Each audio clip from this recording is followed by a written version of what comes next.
Magandang araw po sa ating lahat. Welcome to my YouTube channel, Mr. Cuisine. Okay, ang lutuin po natin today, our menus for today is chicken feet or adobong paa ng manok.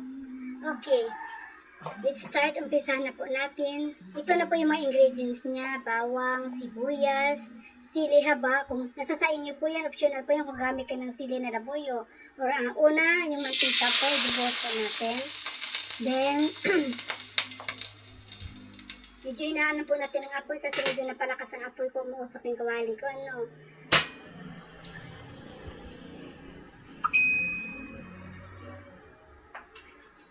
Then, ilagay po natin yung bawang.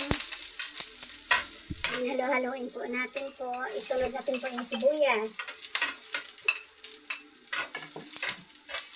Halo-haloin na po natin. Halo-haloin ng konti o bahagya.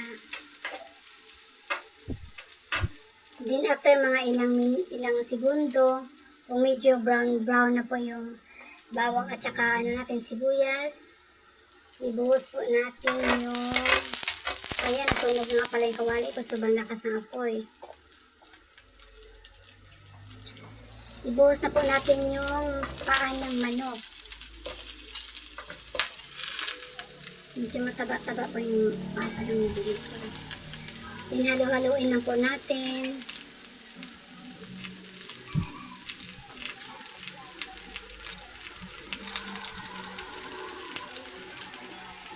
Ayan.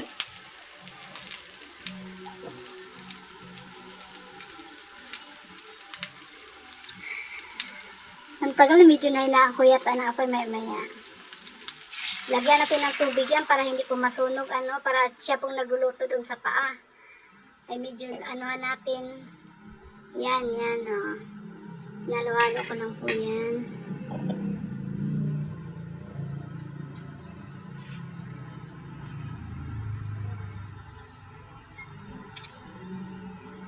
Medyo i-ano lang po natin ng konti. Din ilagay po natin yung toyo o soy sauce. Nasa sa inyo po yan kung medyo marami konti. Sa akin kasi medyo konti lang talaga kung maglagay niyan. Isunod natin yung mamaya suka.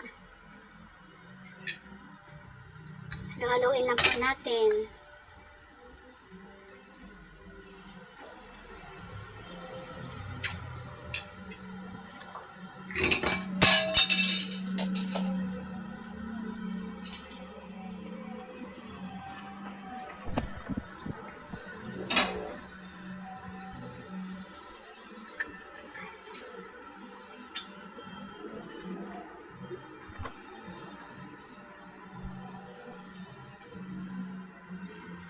Nasa sa inyo din, takpan po natin para medyo maluto siya, no? Siguro mga 20 or 25 minutes or hanggang 30 minutes po siya kasi medyo matigas-tigas po yung paa ng manok. Kung gusto talaga nito ng maluto, no? Din, ayan na po. Nahuli pala yung luya ko doon, nakalagay na akong luya. Handa po natin yung magic sarap, asin, paminta, at saka ano. Ayan na po siya, nung nababad natin ng 25 minutes. Ayan na po, lagyan po natin ng paminta. Naturog, nasa sa inyo pa yan kung ilan, sa akin kay isa lang yan. Ang chicken feet ko kasi nasa mga, wala pa siyang, kulang-kulang 1 kilo siya. Mga 700 grams siya, yan siya. Then, ano po natin, palambutin natin yung paa ng manok, ilagay po natin yung asin, magic sarap, at saka kunting asukal, para na po sa inyong pangtimpla, ha. Kasi masarap kasi yung adobo na medyo matamis-tamis. Kaya yun naman talaga ang taste natin sa Pilipino, di ba? May tamis-tamis konti. Or timbangin nyo lang po yung timpla nyo. Kung gusto nyo matamis-tamis, lagyan nyo lang medyo maraming asukal. Pero maganda yung i-balance lang po talaga para iwas po tayo ng diabetic pag mga mataas ang sugar natin sa mga may edad na dyan, di ba? Kailangan po natin medyo alba po tayo sa sugar. Then, halo-halo po natin kunti medyo matigas na, medyo maano na po siya, malambot-lambot na.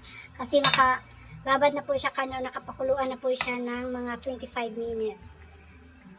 Then, anuhan na po natin ang apoy hanggang sa maluto yan ng konti.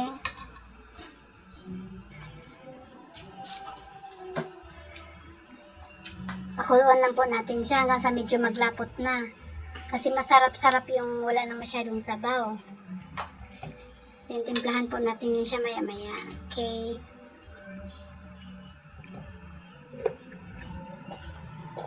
Din kung kulang man sa timpla, sa akin kasi kulang yan sa alat, nalagyan ko ng asin kasi konti lang nilagay ko kanina. Pero depende po yan sa inyo kung saan ang tumpak na panglasa nyo. Yun po ang kung anong timpla yung gusto nyo.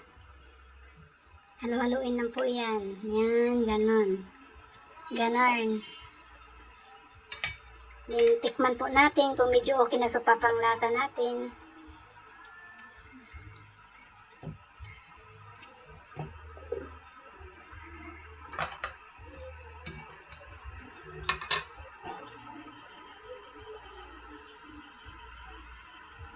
Palapot-laputin lang po natin siya.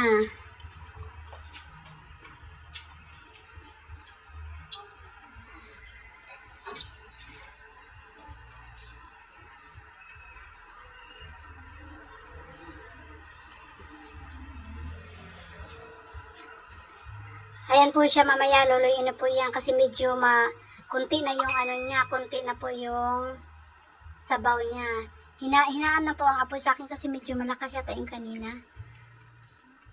Kasi pag malakasan mo talagang masunog talaga yan. Kaya bahagya lang po yung apoy. Kunti-kunti lang. Haluin natin ulit. Then, pwede na po yan siya kasi medyo luto na, no?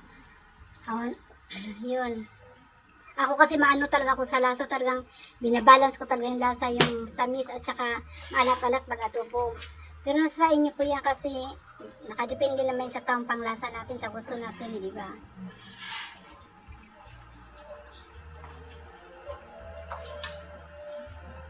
Talagang pakuluan mo talaga siya ng no? Kasi hindi talaga pwede na matigas-tigas. Maganda talaga yung pagkain mo, malambot na talaga siya.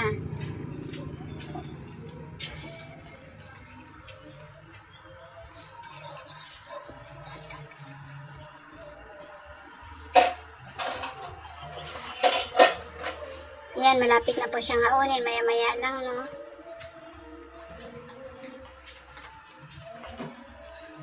Yung takpan po natin para kung medyo nakulangan tayo sa sa lambot, pwede natin na mga ilang minuto pa rin yan. Kasi sa akin kasi medyo may mga matigas-tigas pa ng konti sa ilalim niya, kaya yun tinakpan ko po. Para sigurado talagang luto na luto. Kaya gusto na makasamaan ko dito sa bahay, gusto na yung tikim talaga na pagkain nila malambot lang kasi may bata din kasi kami kasama. Gusto niya malambot at lutong-luto. Gusto niya yung maghiwala na yung buto sa sa laman. Gusto ng bata dito. Kaya yun, medyo pinaluto ko talaga ng pinaluto yan. Pero nasa sa inyo po yun. Kasi yung iba naman ayaw naman na ng sobrang luto. Yung tama ng tigas. Dito sa amin kasi matanda at saka bata. Kaya yun, kung comfortable talaga sila sa yung medyo malambot talaga. Yung matanggal na yung buto sa Ayun, tinatakpan ko talaga para maluto siya na maayos. Malambot.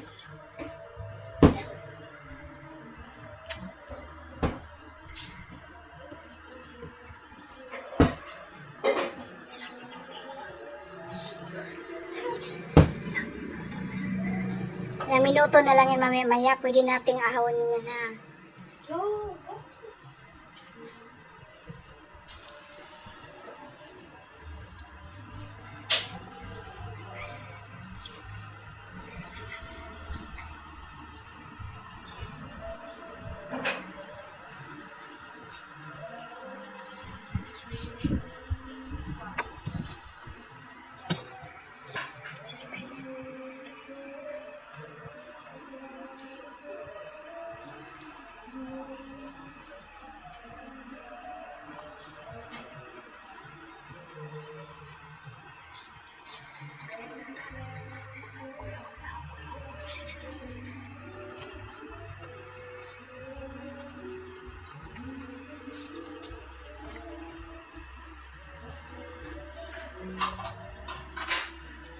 Yan, iwanan ko muna yan. Kunti. Pero maya-maya, talagang hawonin na yan.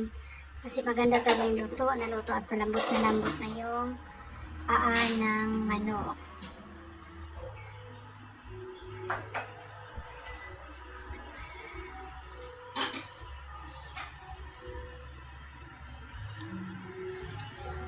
Lambot mo talaga yan.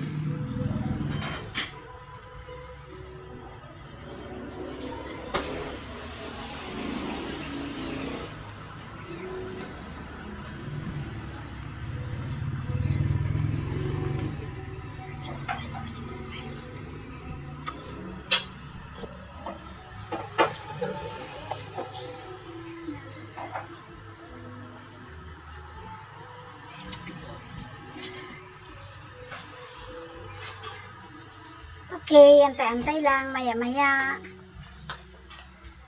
Pwede na siyang haunin. Tsaka, yan na, malapit na. Ito na po yung pinaka-finish product nyo. Ito na po yan siya. Oh. Laging yung siling sa nyo pa yung kung mag-alagay ka ng siling labuyo. Dito kasi sa amin may bata kasi tsaka matanda kaya medyo ano. So yan lang po. Salamat po. Hanggang sa muli. Please subscribe my channel. God bless. Okay.